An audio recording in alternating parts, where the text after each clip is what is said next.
আজ আমরা আলোচনা করব সৌরজগৎ থেকে বিভিন্ন পরীক্ষায় আসা প্রশ্ন উত্তর সম্পর্কে। তো চলো শুরু করা যাক। প্রশ্ন: সূর্য এবং অন্যান্য নক্ষত্রের শক্তির মূল উৎস হলো। এই প্রশ্নটি এসছে RRB NTPC 2021-এ। এ নিউক্লিয় সংযোজন, বি নিউক্লিয় বিভাজন, সি আয়নীয় সংযোজন, ডি কোনোটি নয়। সঠিক উত্তর হচ্ছে এ নিউক্লিয় সংযোজন। পরের প্রশ্ন: কোন গ্রহের পরিক্রমণের সময় সবচেয়ে বেশি? এই প্রশ্নটি এসছে SSC JE 2020-তে।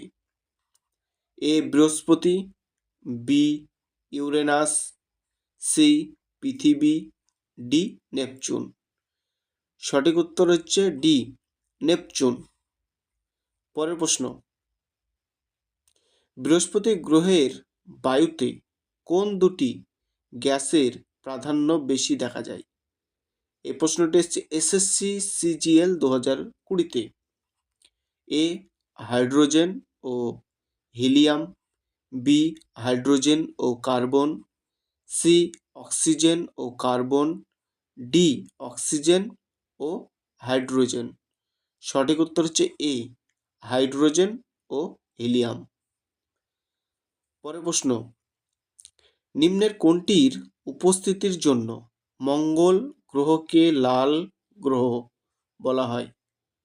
এই প্রশ্নটি এসছে SSC JE 2020, SSC CHSL 2017-তে। A ferrous oxide, B ferric oxide, C ferric chloride, D কোনোটি নয়। সঠিক উত্তর হচ্ছে এ ফেরাস অক্সাইড।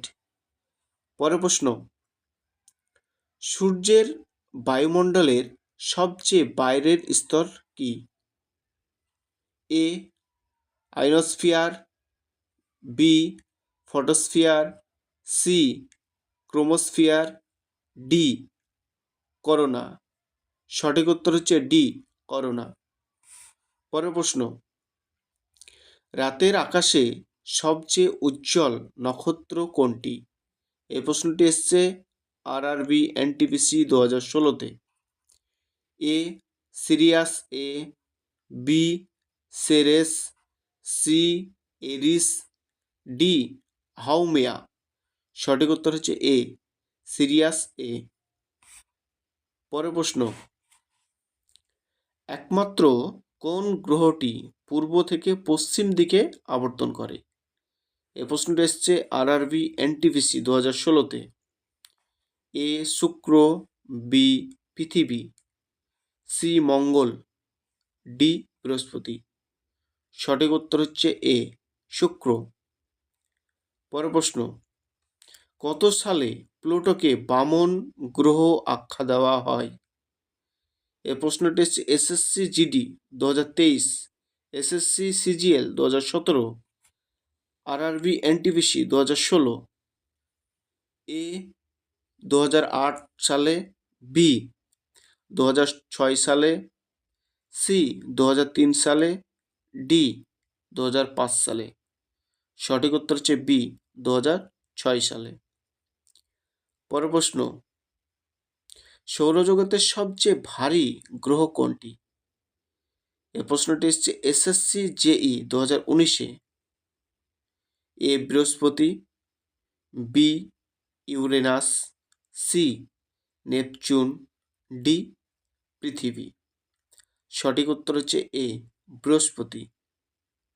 পরের প্রশ্ন: চাঁদের ব্যাসার্ধ কত? এই প্রশ্নটি এসছে SSC CHSL 2020-তে। এ 1735 কিমি, বি 1873 কিমি, সি 1730 কিমি, ডি 1738 কিমি।